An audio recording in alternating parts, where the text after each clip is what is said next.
Some people change the moment you walk in, not because you said anything, not because you did anything, just because you arrived.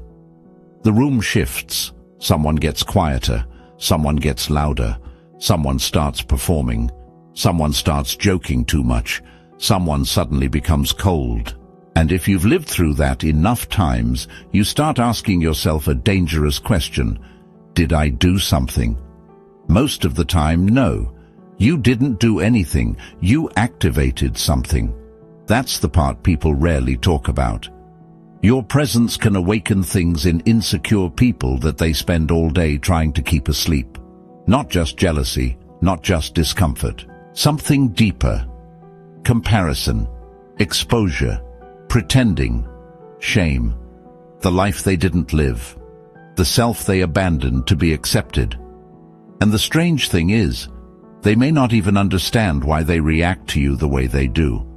They just know something about you makes them feel seen in a way they did not consent to. And when people feel accidentally exposed, they don't always become honest. Sometimes they become defensive, sometimes sarcastic, sometimes distant, sometimes obsessed. So if you've ever felt like certain people get weird around you for no clear reason, this may be why. Not because you're imagining it, but because your presence is pressing against something unresolved in them. 1. Your presence awakens comparison. Let's start with the most obvious thing your presence awakens in insecure people, comparison, and not the normal kind, not the harmless kind where people just notice differences. I mean the silent, compulsive, exhausting kind. The kind where they start measuring themselves without meaning to. Your discipline makes them aware of their inconsistency. Your calm makes them aware of their chaos. Your self-respect makes them aware of where they still beg for approval. Your authenticity makes them aware of how much they edit themselves depending on who's watching. And this is why some people become strangely tense around those who are simply comfortable in themselves. Because insecurity is rarely relaxed in the presence of someone who doesn't need to perform. You don't even have to be the loudest person. In fact, it's often the opposite. Sometimes the most triggering thing in the room is not confidence that announces itself. It's confidence that doesn't need to. That unsettles insecure people because it removes their usual strategy. They know how to handle arrogance. They can judge it, mock it, compete with it. But quiet groundedness, that's harder, because it gives them nothing obvious to attack. So instead they start comparing. Quietly, constantly, your body language, your attention, your relationships, your choices, your energy, even your silence. And once comparison begins, their nervous system is no longer with you. It's with the version of themselves they think they should have become by now. That's why the reaction can feel so disproportionate. You walked into the room, but internally they walked into a courtroom, and suddenly everything inside them is on trial. 2. Your presence awakens the persona they're tired of wearing. This is where the Jungian twist gets real. Jung spoke about the persona, the social mask, the version of ourselves we present to survive, fit in, function, and be accepted. And the more someone is fused with that mask, the more threatening authenticity feels. Because your presence can remind insecure people of how much energy they spend maintaining an image.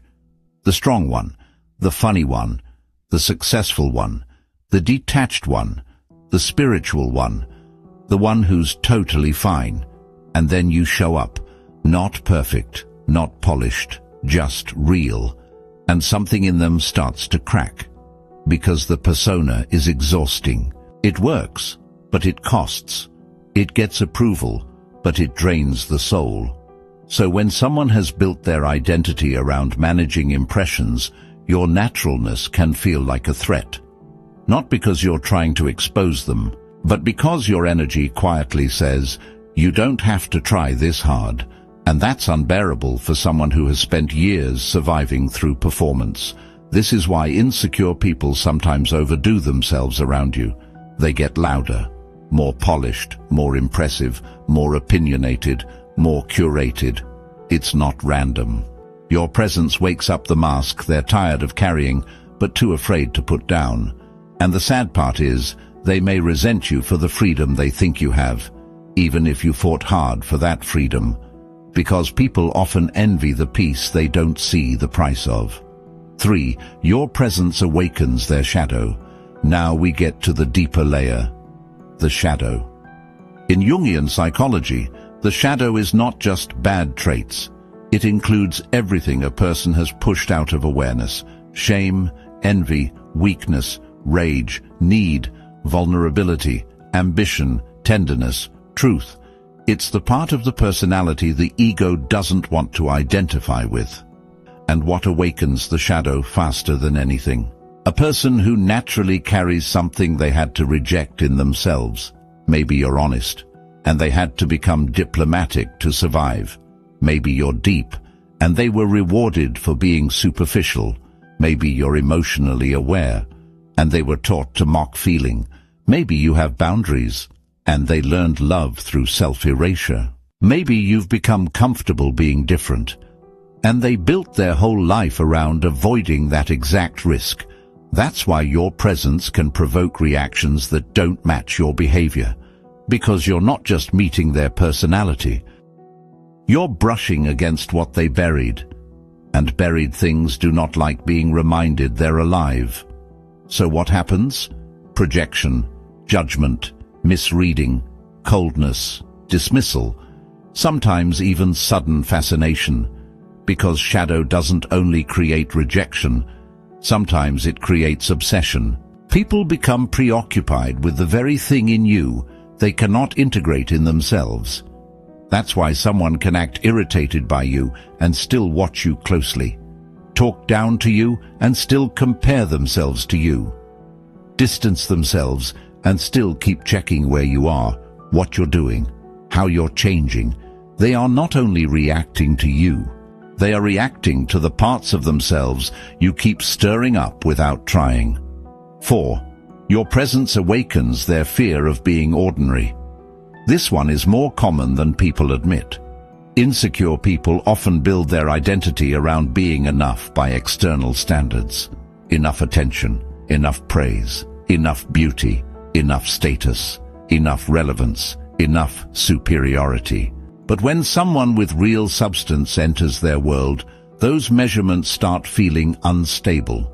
Because now they're not competing with appearance, they're standing next to presence. And presence is difficult to fake. It's hard to manufacture. It can't be fully borrowed from clothes, titles, followers, charm, or rehearsed confidence.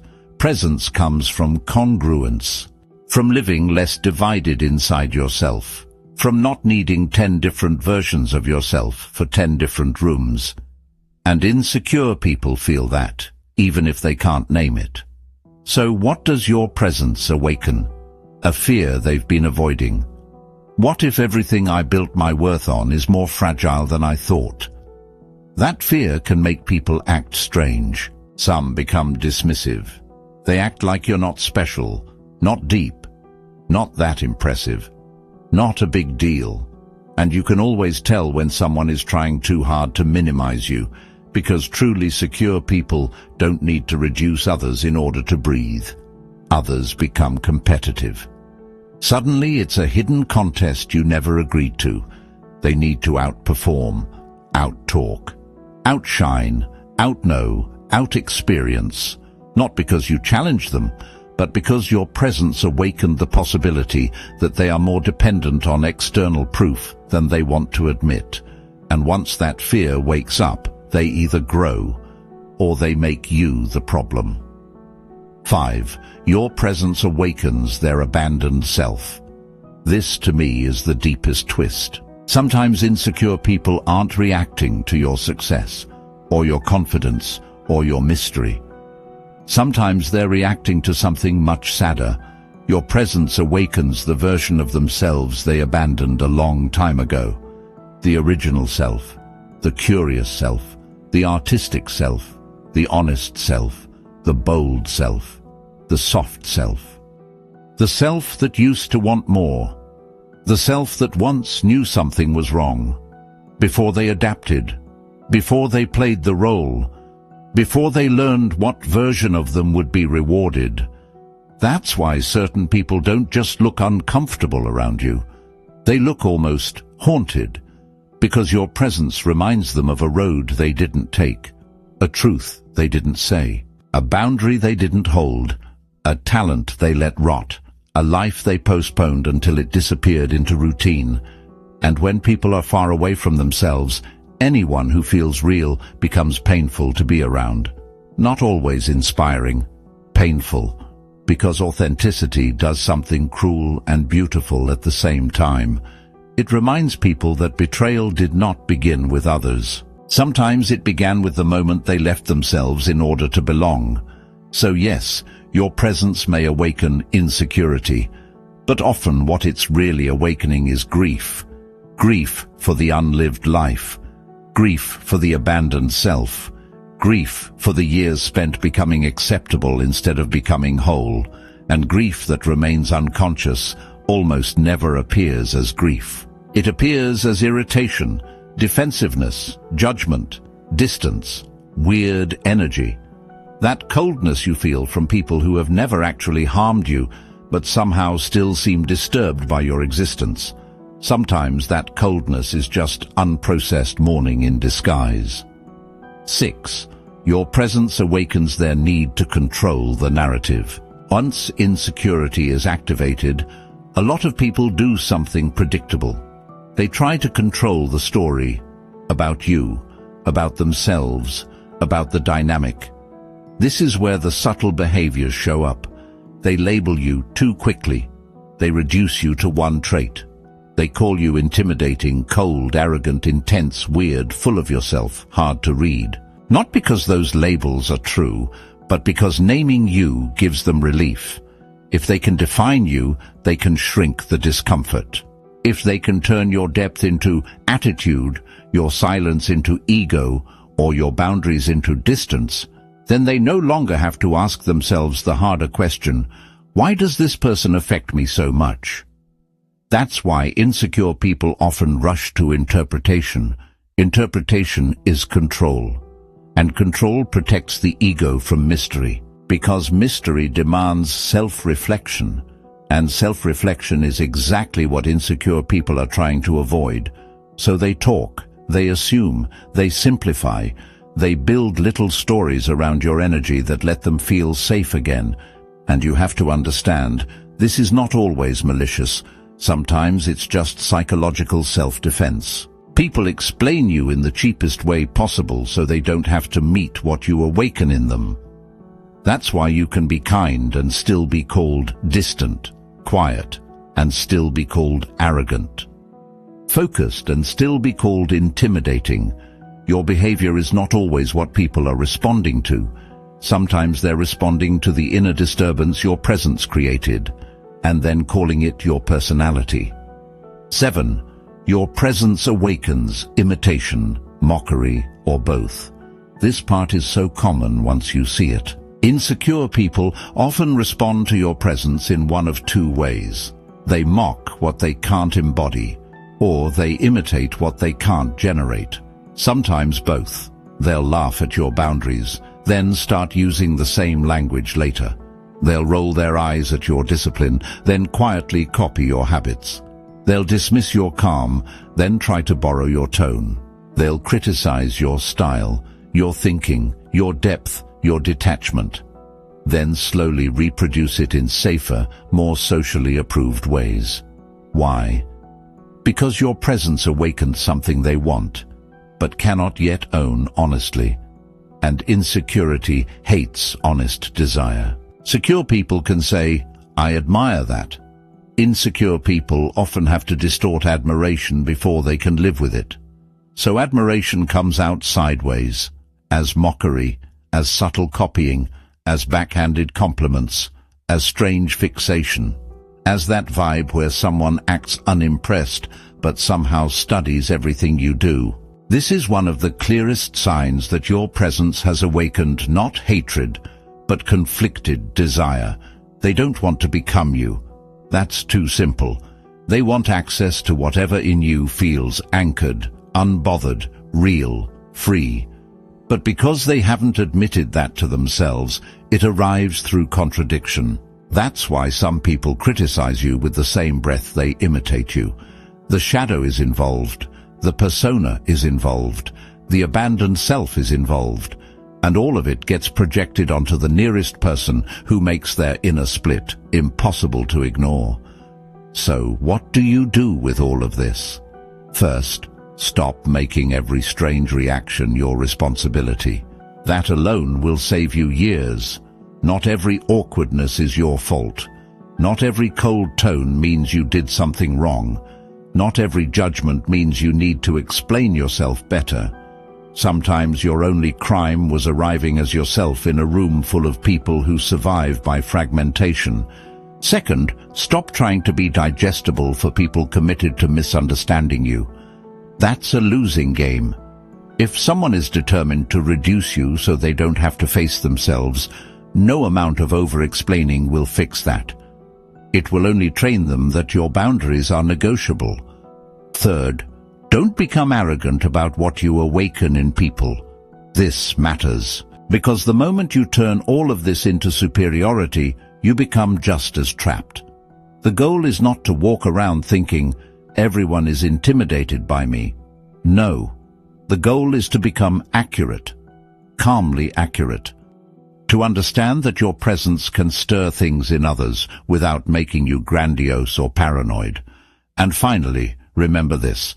The strongest presence is not the one that dominates the room.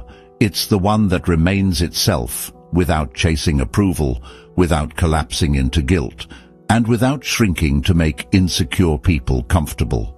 That kind of presence will always awaken something. In secure people, it awakens trust.